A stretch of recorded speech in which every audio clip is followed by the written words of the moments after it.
Actually, our joints and legs play a very important part of our lives because they're the thing that actually hold us up. So today I want to share with you two things. One is preparing a prospects list. I think that this is one of the most important elements of building our business because without a prospects list, we can't build a business. How do we build a business? We build a business by having people join our team as promoters and the users of our products. So last week we spoke about building structure. The previous week we spoke about doing the basics. That is name list, inviting, showing the business, following up to get people into our network. So today I want to share a few ideas about prospecting. Maybe a number of you have been in the business for a long time. Some of you are new in the business, but at whatever point of however long you've been in the business, a very important asset of your business is a list. How do you get people to join your group or to join your team or to join your network? The first step is you need to have a prospects list. I would recommend get a notebook. Get a notebook that you write the names of people that you want to speak to about the business. A few things that are important. One is not to prejudge. Right at the beginning, write a list of at least 200 people. Sometimes you may join the business or new people join the business, then they write a list of 10 people and then they speak to 9 and 9 of them say no, they're not interested. And then you really stress because you conclude that the business doesn't work. But if you have a list of 200 people, you've spoken to 9 and they're not interested, you still have 191 people to speak to. So I would suggest have a very long list of people that you want to speak to. Use your phone. I think the average person who is 20 years or more has at least 200 to 300 people on their phone book. If you check, sit down after this meeting, go to your contact list and find out how many people you have there. You'll find that you have very many people on your contact list. The question is, have you spoken to all those people about our business? If you haven't, then you have your list. Another way to get a list of people is use a memory jogger as a system that helps you to remember first categories of people. For example, architects, accountants, business people, chemists, civil engineers, doctors, electrical engineers, pharmacists, all those.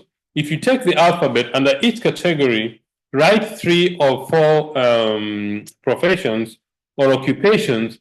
Under each occupation, write 4 to 6 names. You will come up with a very long list of people that you are going to speak to about our business.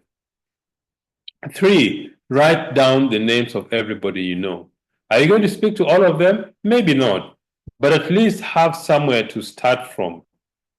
You may be surprised that the person that you're not thinking may join the business will actually turn out that they are the ones who are going to join your business and do something significant with the business of their life. So write down everybody you know. Number 4, add 2 names to your list on a daily basis. The question is, think about it today. Have you met somebody you didn't know yesterday? Either through contact when you're out of the house or through social media, whatever it is. Ask yourself, have you met somebody new today? Add their names to your list. Number 5, attend networking events to meet people.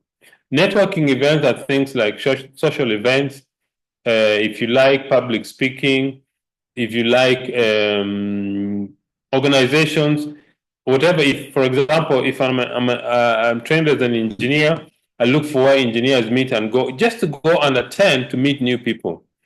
If social events, church events, whatever event that you can attend, attend those events with the idea of meeting new people.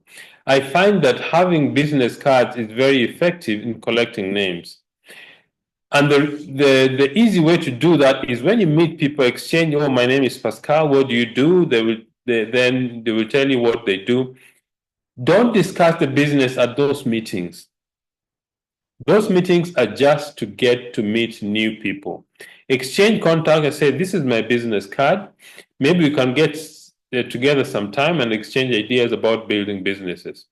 Then you exchange, get their phone numbers. If they don't have a business card, take your own business card, turn the back, and write their names and phone numbers so that you are the one who has their contact.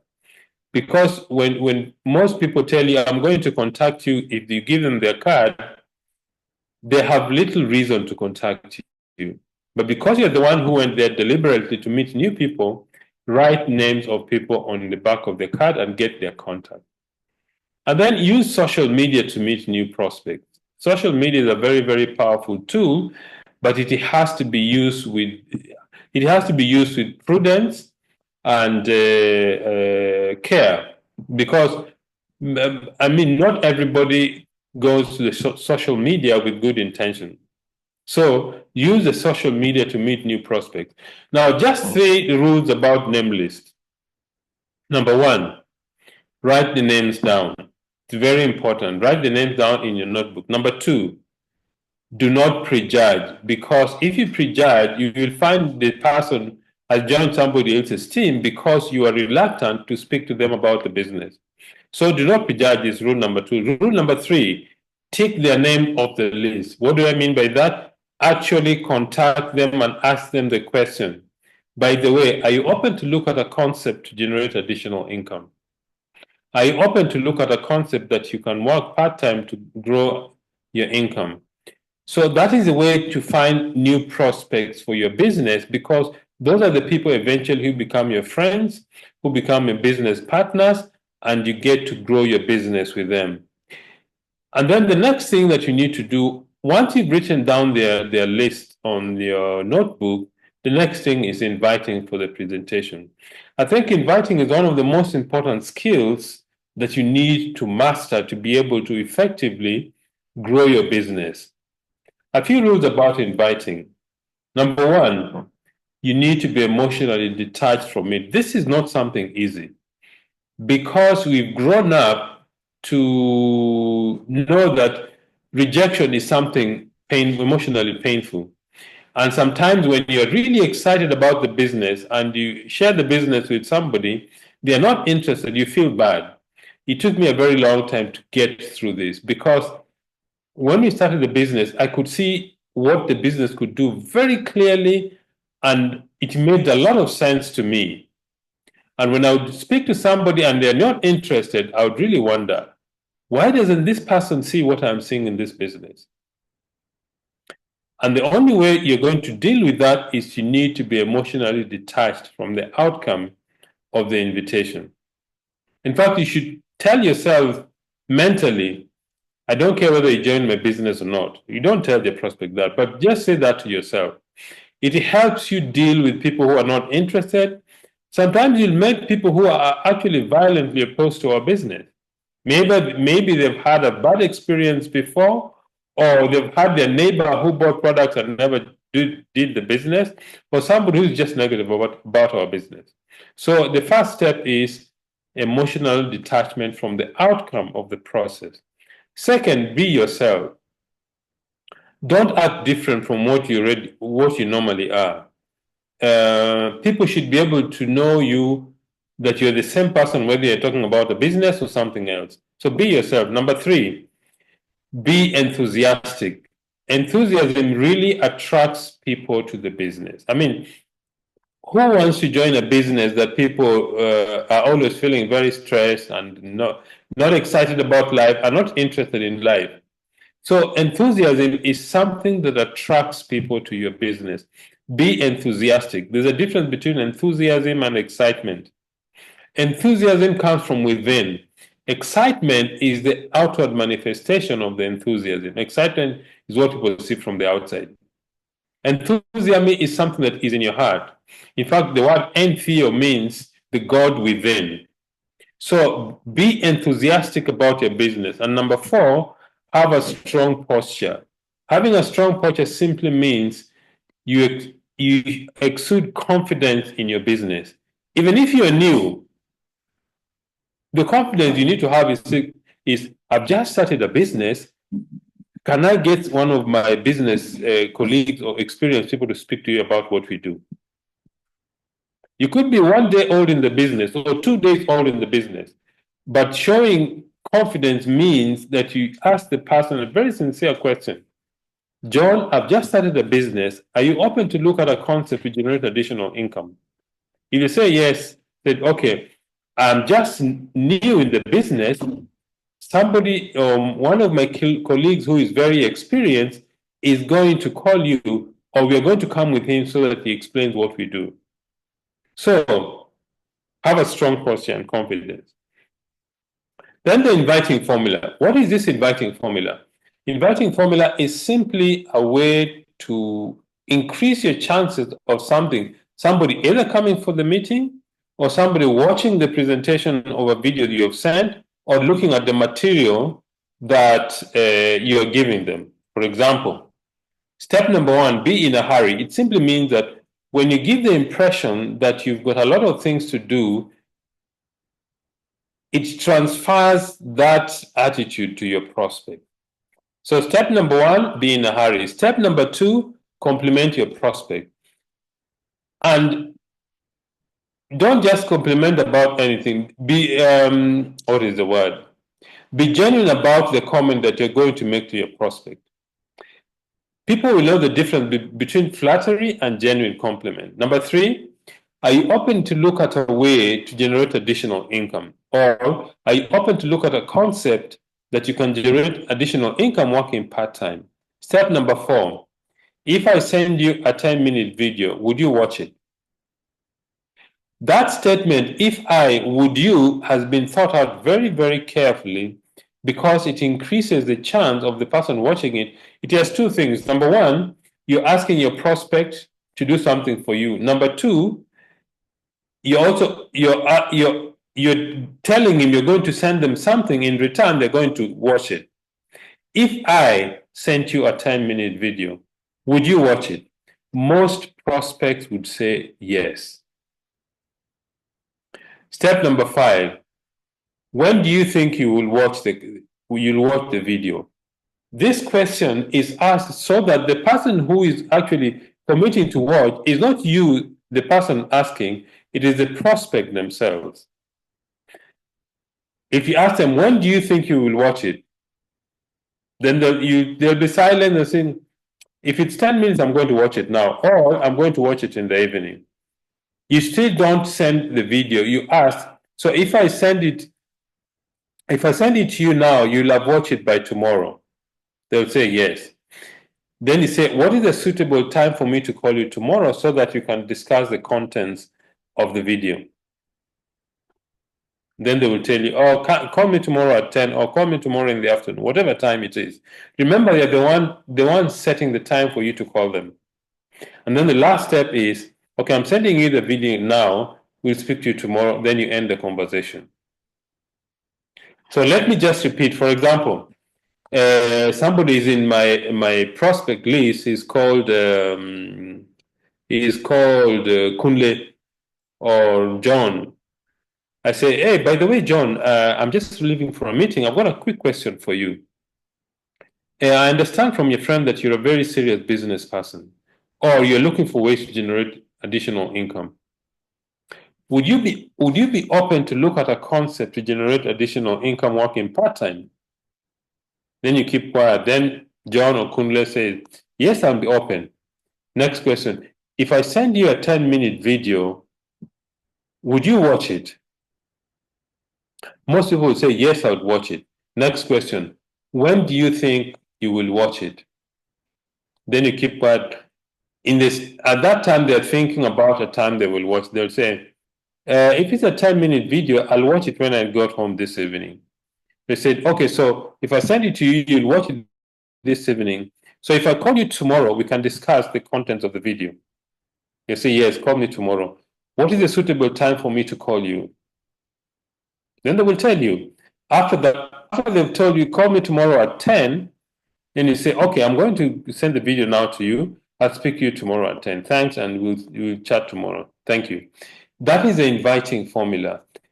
It's been designed that way to be brief, but at the same time, you want the prospect, the one to set the commitment to watch the video or read the material that you have given them. Or if you're inviting them for a meeting, you say, John, there's a meeting tomorrow at this venue, and I'd like you to come and have a look at the business idea that I spoke to you about. Would you like me to come and pick you up, or can you meet at the venue? The prospect will say whatever it is. If they say, or maybe you should come and pick me up, I said, okay, I'll pick you up at this time, at this time. If for any reason you're late or there's a change in your plans, please let me know before I leave. Or if you're going to meet there, you explain to them where the venue is. We're meeting at this hotel at this time. If you go to the entrance of the hotel, you walk up the stairs or you go to this building, you will see this signpost. Ask for where they're having a meeting for Neolife. The more details you describe to your prospects, you increase your chances of the prospects attending the meeting. Because remember, people see things in pictures. The more you describe it, the clearer it is in their mind. Okay, and then I'd like to end this session by continuing on the people skills, because people skills is very, very important. This is a people's business, and you're going to relate not only with your prospects, but also with your team members. You're also going to relate with your family members. So I think those of you who haven't, this presentation on people skills are drawn from a book called How to Win Friends and Influence People by Dale Carnegie. It's an excellent book written in 1937. But the lessons in that book are timeless. The first aspect or skill I want you to, or attitude I want you to share with you today is friendliness, speaking to people with friendliness and kindness. I read a book, I think St. Francis de Sales says, a drop of honey attracts more bees than a barrel of vinegar. Meaning, a kind word would build relationships better than a 10-minute exchange of bitter words. This story comes from Tanzania. So our friends in Tanzania, maybe you've heard this story or you relate to it. There's a young lady who got married, and about a year and a half into their marriage, they began to exchange words, they began to quarrel, they were fighting all the time. So this lady got so stressed, she left the home and went to speak to her mother. So she told her mother, Mom, I really dislike my husband. He's really giving me such a difficult time. Yule mume wangu, as they say in Tanzania. My husband is giving me so much time. I want him to kill him. So the mom asked him, why do you want to kill him? Because we are not happy. We are quarreling all the time. When he comes home, we are fighting. He does not like what I cook. He always finding fault in what I do. I want to kill him because I want to end this. So the mother asked him, are you sure? I said, yes, I'm sure, mommy. So can you give me something to give him so that he dies very slowly and I am not suspected of the one having killed him. So his mother suggested to him, okay, I'm going to give you something to put in his food, a powder. He will die very slowly. And but in order not to arouse suspicion, I want you to be very kind to him when he comes home. Take off his jacket, remove his shoes, make him his best meal. Speak to him kindly and gently, and put this powder in his food. After a month, he'll be dead, and nobody will suspect you because you've been very friendly with him. So she took the powder, went back home. Her husband came back. She was very friendly, talking to him, asking about his day. He put the powder in his food slowly. After 2 weeks, she ran back to her mother and said, Mommy, I don't want him to die. Please give him something, give me some antidote that will prevent him from dying. We are having the best years or the best time since we got married. He's friendly to me. He likes the food I do. He comments on how I look beautiful in my dress. Please give me something to stop this poison from acting. So her mother looked at her and saying, My daughter, what I gave you is maize flour. There's no poison in that. What I ask you to do is, if you're friendly to your somebody, that is what you get back. The moral of the story is, what we give out is what you get back. If you give out good habits, friendliness, that's what you get back. The second skill I want to share with you is getting a person to say yes initially. That means if you want to have good conversation or relationship with people, always identify the things that you agree upon, and so that when you discuss, people say yes initially. Avoid what you disagree upon and always say yes to discuss what you agree with.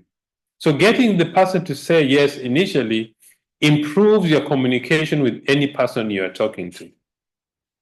Look for a common ground that both of you agree. That will help the relationship. Even if you have difficulties or disagreements, they'll be very, very minimal. So get the person to say yes initially in your discussion, or if you have something to argue about. And number 3, ask questions and let the other person talk. Be a good listener. There's a very good reason why God gave us 2 ears, 2 eyes, and only 1 mouth. The message should be very clear. We need to be speaking less and listening more. So ask questions and let the other person speak. Apply those simple skills. Be friendly, get people to say yes, ask questions, and listen. If you apply these simple things, you will find that your relationship with people will begin to improve and people will actually enjoy your company. One of the things that in life is that there are not very many people who enjoy others' companies. Be the person that when you come into a room, people light up because they are happy to see you. Don't be a person who, when you leave, is when people light up. Be a person who, when you come into a room, into a group of people, people light up. If you like people, they will like you back. That is really the law of nature. So, ladies and gentlemen, those are some of the few things that we wanted to share with you with Betty. We hope that some of the things we've shared with you are going to help you grow your business, have good relationship in your team, you take care of your joints, and you have a good business. This is the new month. Set new goals for the month. If you didn't achieve your goals last month, set new goals for this month. The personal sponsoring that you want to achieve, the personal PV, and the group PV, the step you want to make for the month. So, ladies and gentlemen, thank you very much. Good night and God bless.